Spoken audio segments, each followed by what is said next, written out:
नमस्कार साथियों, जैसा कि आप सभी को ज्ञात है कि हम एक कविता पाठ और व्याख्या की श्रृंखला लेकर आप लोगों के लिए आ रहे हैं। इस श्रृंखला में हम लोगों ने टूटी हुई बिखरी हुई कविता का पाठ किया और आज उसकी व्याख्या का यह हिस्सा प्रस्तुत है। जैसा कि आप सभी जानते हैं, शमशेर बहादुर सिंह हिंदी के प्रसिद्ध कवि हैं और टूटी हुई बिखरी हुई उनकी प्रसिद्ध कविता है। टूटी हुई बिखरी हुई जो कविता है उसे हिंदी का जो जनवृत्त है, हिंदी का जो समाज है, उसे प्रेम कविता की तरह देखता है और हिंदी कविता के आकाश में यह कविता एक विशिष्ट तारे की चमक रचने वाली कविता है। इस कविता को लेकर के जब भी बातचीत की जाती है तो इससे पहले की प्रेम कविताओं को और खास करके स्त्री पुरुष के संबंध की कविताओं को जिस रूप में देखा और परखा जाता रहा है, उससे यह आगे की कविता प्रतीत होती है। आप सभी जानते हैं कि शमशेर बहादुर सिंह की कविताओं में प्रगतिवाद के साथ साथ कला का जो तत्व मौजूद है, यह इनकी कविता का मुख्य रसायन है। शमशेर की यहाँ कविता मनुष्य की सबसे अनश्वर रचना की तरह प्रस्तुत होती है। यह समय को बेधती है और समय से परे भी जाती है। तो शमशेर की कविताओं को जब देखेंगे, उनकी कविताओं को जब पढ़ेंगे, तो आपको एक ऐसा रूप इन कविताओं को देखने को मिलेगा जो आपको अन्य किसी इनके समकालीन कवियों के पास अमूमन कम मिलेगा। अब मैं आता हूँ उस कविता पर। कविता जहाँ शुरू होती है, टूटी हुई बिखरी हुई चाय की दली हुई पाँव के नीचे पत्तियां मेरी कविता। तो शमशेर जिस प्रेम की ओर इशारा कर रहे हैं, यह सब कुछ कविता के फ्रेम में एक कला रूप में अभिव्यक्त हो रहा है और यह अभिव्यक्ति ऐसी है जो सफल नहीं है, जो अपने समय से अविच्छिन्न, वो अपने समय से छिन्न भिन्न है, टूटी हुई है, उसका कोई एक रूप मौजूद नहीं है। तो यह कविता शुरू ही होती है प्रेम की उस अधूरेपन से, उस बिखराव से, उसके संयोग पक्ष से नहीं बल्कि उसके वियोग पक्ष से। जब वे इस दृश्य की कल्पना करते हैं, टूटी हुई बिखरी हुई चाय की दली हुई पाँव के नीचे पत्तियां मेरी कविता, बाल झड़े हुए पहले से रूखे गिरे हुए, गर्दन से फिर भी चिपकी कुछ ऐसी मेरी खाल, मुझ में अलग सी मिट्टी में मिली सी। तो आप पाएंगे कि इस कविता में वह जो टूटन है, बिखराव है, उस बिखराव का संयोजन किस रूप में शमशेर कर रहे हैं और शमशेर की स्थिति वहां कैसे है, कहाँ है। ये कहते हैं कि ठीक है कि ये सारी चीजें टूट गई है, बिखर गई है, लेकिन इस टूटे हुए बिखरे हुए में भी कवि अपना अस्तित्व देखता है। मुझ में अलग सी मिट्टी में मिली सी कुछ ऐसी मेरी खाल। ठीक है कि प्रेम का वह हिस्सा फूट गया है, वह नहीं है, लेकिन उस प्रेम के मुलायमियत के कुछ हिस्से हैं जो कवि के खाल में, उस प्रेमी के खाल में चिपके रह गए हैं। यानी प्रेम तो टूट गया है, प्रेम तो अलग हो गया है, लेकिन प्रेम का जो असर है वह अलग नहीं है, वह उसके जीवन में उसी रूप में है जैसे पहले प्रेम था। कविता आगे बढ़ती है। दोपहर बाद की धूप-छाह में खड़ी इंतजार की ठेली गाड़ियां जैसे मेरी पसलियां खाली बोरे सूजों से रफू किए जा रहे हैं जो मेरे आंखों का सोनापन है।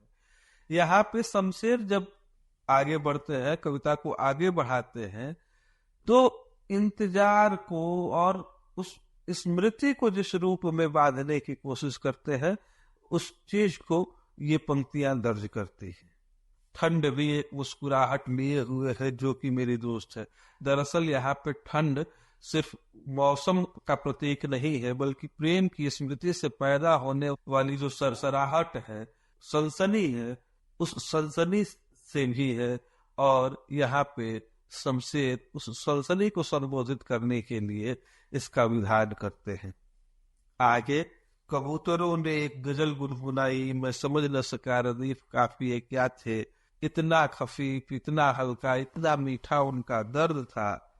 तो इस पंक्ति में जब हम देखेंगे, जब हम आएंगे, तो यह प्रतीक है, और यह प्रतीक है प्रेम की उस बातचीत का, उस बातचीत के असर का, जहां पर शमशेर उस स्मृति को जीते हैं और ये कबूतरों ने गजल गुनगुनाई, यानी कि ये प्रेम का जो उनका दूसरा पक्ष है, शिकायत नहीं है। वे जानते हैं कि जो प्रेम का स्वभाव है वह बहुत हद तक, कुछ दिन देर तक आपके साथ रहेगा, कबूतरों की तरह वो स्थान बदलता रहेगा। तो कबूतरों ने जो गजल गुनगुनाई, जो बातें कही, उसे समझ नहीं सका, लेकिन उसकी जो तासीर है, उसकी जो चुभन है, उसका जो असर है, वो बहुत हल्का है, मीठा है, लेकिन उनमें दर्द है। और वह दर्द जो है आगे इस कविता में स्पष्ट होता है कि वह दर्द कैसा है। जब आप कविता की इस पंक्ति के पास जाते हैं, उनके इंजेक्शन के चिकोटियों में बड़ा प्रेम है, यानी बातें चुभने वाली। और ये इंजेक्शन की चिकोटियां कैसी है? पॉइजन का लेबुल लिए हुए दवाइयां मुझ पर हंसती है। आप सभी जानते हैं कि इलाहाबाद में शमशेर बहादुर सिंह जो थे, वे एक मेडिकल शॉप में काम करते थे। तो कविता में जब शमशेर कहते हैं, आसमान में गंगा की रेत आईने की तरह हिल रही है, मैं उसी में कीचड़ की तरह सो रहा हूँ और चमक रहा हूँ कहीं न जाने कहाँ। तो प्रेम का भाव तो है, लेकिन एक दैन्य का भाव है, लेकिन उस दैन्य में अपने अस्तित्व को खो देने का भाव नहीं। उस कीचड़ में सोए रहने पे भी एक अस्तित्व का वह हिस्सा जो प्रेमी के अस्तित्व का अनिवार्य अंग है, वह भी इसके साथ साथ आपको इस कविता में देखने को मिलेगा। यानी कि भक्ति काल की तरह का प्रेम नहीं है, प्रभु जी मेरे अवगुण चित्त न धरो वाला स्थिति नहीं है। प्रेम है, और यह प्रेम बेहद लौकिक है, और ये प्रेम लौकिक से पारलौकिक की यात्रा करने वाला भी प्रेम नहीं है, जैसा सूफी साहित्य में होता था। यह विशुद्ध रूप से एक स्त्री और पुरुष का संबंध है, प्रेम का, जिसमें स्त्री और पुरुष दोनों बराबर है। कोई प्रेम में ईश्वर नहीं हो जाना चाह रहा है, या कोई प्रेम का यहाँ विलन नहीं है, बस वो स्थितियां है, वो मध्यवर्गीय स्थितियां हैं जहां हम एक दूसरे से बिछड़ गए। प्रेम की स्थिति वैसी नहीं रही जैसी पहले थी।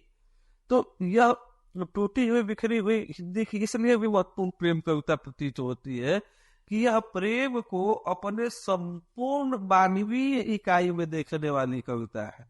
इस कविता में प्रेम को या प्रेमी को या प्रेम के प्रतिदान के जो दो इकाई है, उनमें से किसी को विशेष और किसी को कमतर करके आकरने की कोशिश नहीं की गई है। इससे पहले जब आप भक्तिकाल की कविता देखते हैं, तो भक्तिकाल की कविता में भी आप देखें कि कबीर कुत्ता राम का मुतिया मेरा नाऊ, गले राम की जेबड़ी जित खींचे तित जाऊं जैसी स्थिति है कि अपने प्रेम में अपने आराध्य के प्रति अपना सर्वस्व निछावर कर देने की जो धारणा है।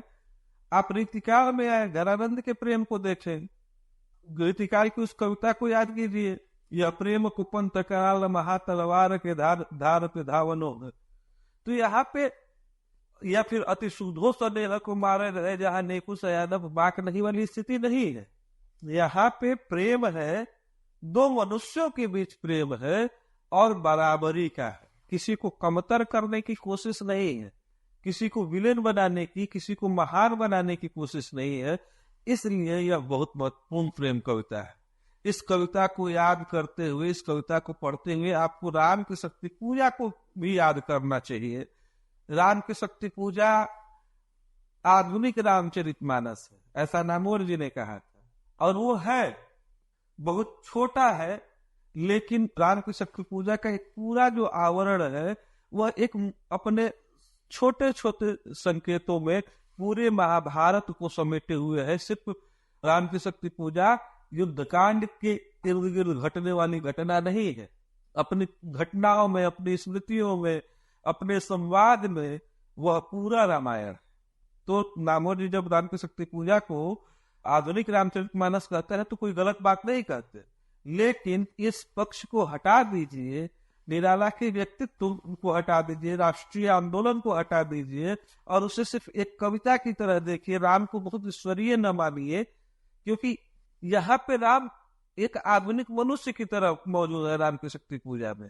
तो जब राम की शक्ति पूजा के राम को आप देखेंगे तो राम जिस रूप में सीता को याद करते हैं, राम जिस रूप में मौजूद है, वह एक पति पत्नी के बहुत सहज प्रेम की कविता है। ठीक उसी तरह टूटी हुई बिखरी हुई एक ऐसी प्रेम कविता है जिसमें संयोग तो नहीं है, राम की शक्ति पूजा में स्मृति है, लेकिन टूटी हुई बिखरी हुई में वियोग पक्ष की त्रासदी है। लेकिन इस वियोग पक्ष में कहीं भी शमशेर आरोपित नहीं करते अपने प्रेम को। आगे जब इस कविता की व्याख्या की जाएगी तो आगे वो पंक्तियां आएंगी, जिन पंक्तियों को देखते समझते आपको यह बताया जाएगा कि इस प्रेम की क्रियाओं में स्मृति का क्या हिस्सा है और इस स्मृति से यह प्रेम कविता कैसे बड़ी बनती है। आगे जब इस पाठ की व्याख्या मैं प्रस्तुत करूंगा तो आगे इस बात पर भी चर्चा होगी कि यह क्यों हिंदी की सर्वश्रेष्ठ प्रेम कविताओं में से एक है, इस कविता में और किस तरह की छवियां मौजूद है। आज इतना ही, अगली बातचीत में आगे की कविता की व्याख्या की जाएगी। आप सबने सुना, बहुत बहुत धन्यवाद।